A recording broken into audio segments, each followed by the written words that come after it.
Dahil nga naubusan kami ng tubig, yung tangke ng tubig dito sa ilalim naubos na. Hindi ko alam ano problema, kung hindi yata nagbayad yung may-ari o may problem yun sa linya, hindi ko lang alam.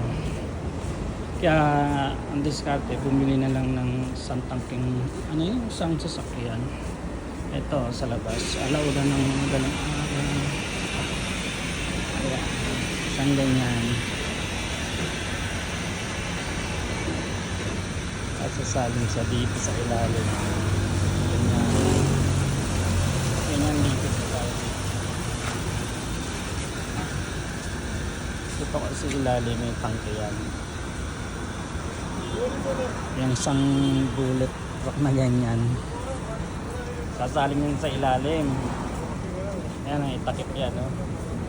Then ito yung motor ng tubig. Paakyat dun sa tangke sa taas ng building. Ganyan ang ano dito.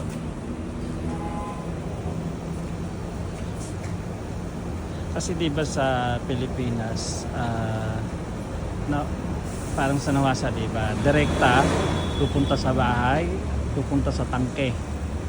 Dito hindi direkta, pero sasalin lang muna dito sa ilalim.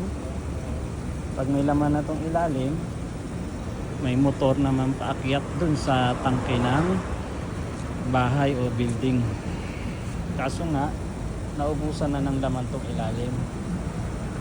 At di ko alam ano problema, baka hindi nakabayad. Kaya pinutulan. Hindi ko alam kung ganun. Kaya ginawa namin, nag-share na lang kami. Kaso may gitsang araw lang inabot niyan kasi malaki tong building maraming gumagamit. Yan ko lang magkano. Siguro may git 100 reals ang ganyan. Diba? Ganyan ang tubig dito.